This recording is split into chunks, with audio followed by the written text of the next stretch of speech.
যদি জাতীয়তাবাদী শক্তি যদি আগামীতে বাংলাদেশে ধারক বাহক হয়, সেটার কেন্দ্রবিন্দু কিন্তু তারেক রহমান।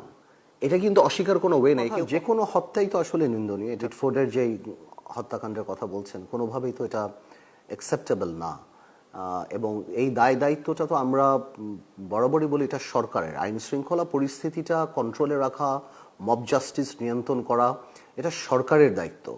এখন আনফর্চুনেটলি দেখা যাচ্ছে যে সরকার সেই দায়িত্বটা পালনে ব্যর্থ হচ্ছে। বিএনপি তো আর গভর্নমেন্টে নাই। বিএনপির জায়গা থেকে আমরা প্রথম থেকেই দেখছি যে বিএনপির জায়গা থেকে বারবারই বলে আসছে যে আপনার বহিষ্কার করে আসছে, তারা তাদের ইন্টারনাল দলের মধ্যে তারা ডিসিপ্লিনারি অ্যাকশন নিচ্ছে, সবই নিচ্ছে। এর বাইরে তো আর আমি আসলে দেখি না বিএনপির তেমন কিছু করার আছে।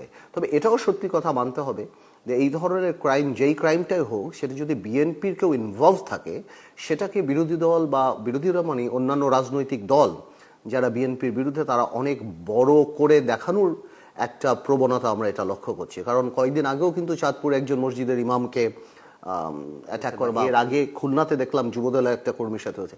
সেখানে কিন্তু অন্যান্য রাজনৈতিক দলের সেরকম রিয়াকশন আমরা দেখতে পাই। তো আমি মনে করি যে বিএনপি 50 লক্ষ নেতাকর্মী বাংলাদেশে, না আমার মনে হয় আরো বেশি নেতাকর্মী হতে পারে। এখানে বিএনপিকে সমালোচনা করার, পলিসিগতভাবে সমালোচনা করাই যায় যদি আপনি কোনো সিদ্ধান্ত বিএনপির পছন্দ করেন বা কোনো নীতিগত কোনো সিদ্ধান্ত আপনি প্রশ্নবিদ্ধ করেন। কিন্তু একটা নেতাকর্মী যখন কোথাও ব্যক্তিগত ক্যাপাসিটিতে মারামারি করে, চাঁদাবাজি করে, এবং বিএনপি যখন তাকে বহিষ্কার করে, অ্যাকশন নেয়, সেখানে যেই প্রবণতাটা আমি দেখতে পাচ্ছি বিএনপিকে অ্যাটাক করার, এটা কিন্তু আমার কাছে মনে হচ্ছে যে রাজনৈতিকভাবে ঠিক আছে, করতেই পারে একটা দল, স্পেশালি জামাত ইসলামীকে আপনি যদি মনে করেন যে ওনারা আগামীতে বিএনপিতে ওনাদের অপোনেন্ট, ওনারা তো প্রত্যেকটা জিনিসই রাজনৈতিকভাবে ব্যবহার করার চেষ্টা করবে। কিন্তু যেই পরিমাণে অ্যাটাক বা যেই ভাষা যেভাবে তারা করছেন, এটা কিন্তু আসলে একটু আমি মনে করবো যে শিষ্টাচার বহির্ভূত। এবং এটা বাস্তব মানতে হবে। আপনি বিএনপিকে পছন্দ করেন না করেন, আমরা কেউ পছন্দ করি না করি, বিএনপি আগামী বাংলাদেশের জাতীয়তাবাদী শক্তির ধারক বাহক।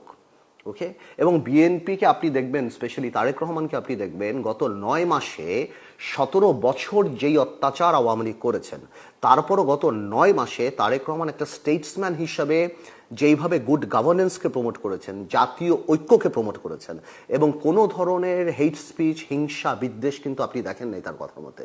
এবং প্রত্যেক বাড়ি সে ন্যাশনাল কনসেনসাস, জাতীয় ন্যাশনাল ইউনিটিকে ফোকাস করেছে। এবং আমি দেখতে পাচ্ছি যে এই বিএনপি যদি জাতীয়তাবাদী শক্তি যদি আগামীতে বাংলাদেশে ধারক বাহক হয়, সেটার কেন্দ্রবিন্দু কিন্তু তারেক রহমান। এটা কিন্তু অস্বীকার কোনো ওয়ে নেই, কেউ পছন্দ করুক আর না করুক। এবং এইটাকে যদি আপনি কোনোভাবে মেলাইন করার বা সরিয়ে দেওয়ার চেষ্টা করেন, তাহলে আপনি এমন একটা শক্তিকে ইনভাইট করছেন যারা বাংলাদেশের অস্তিত্বকে প্রশ্ন করেছে গত 50 বছর আগে। তাহলে আপনি কি এমন একটা দেশ চাচ্ছেন যেটা স্থিতিশীলতা একদম নাই বললেই চলে?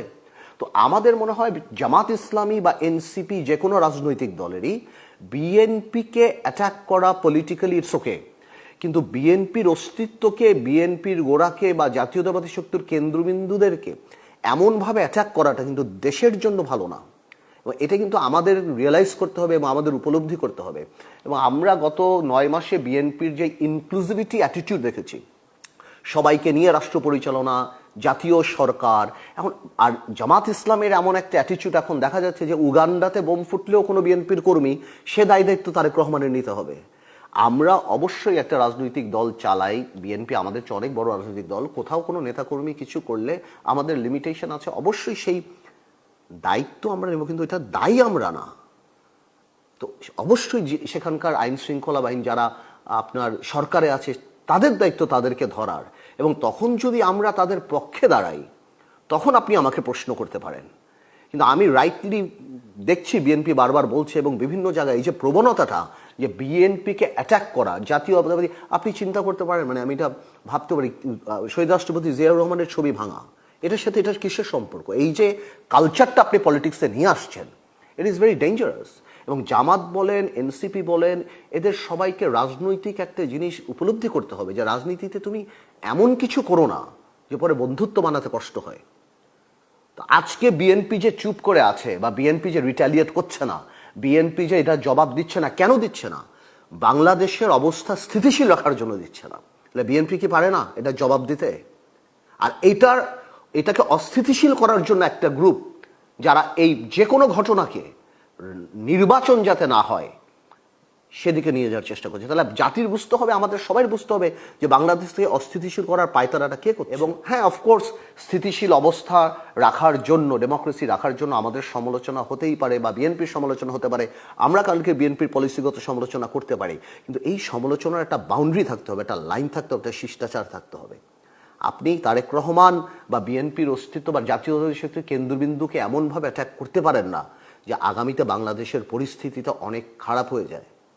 তো আমার মনে হয় যে এনসিপি বলেন বা জামাত ইসলামী বলেন, এটা মাথায় রাখতে হবে তাদেরকে যে তারা বিরোধী দল হিসেবে বা বিএনপিকে অপোনেন্ট হিসেবে তারা অনেক কথা বলতে পারে, বাট এমন কোনো পরিস্থিতি যাতে সৃষ্টি না হয় যে বাংলাদেশের অবস্থা অস্থিতিশীল দিকে যায়।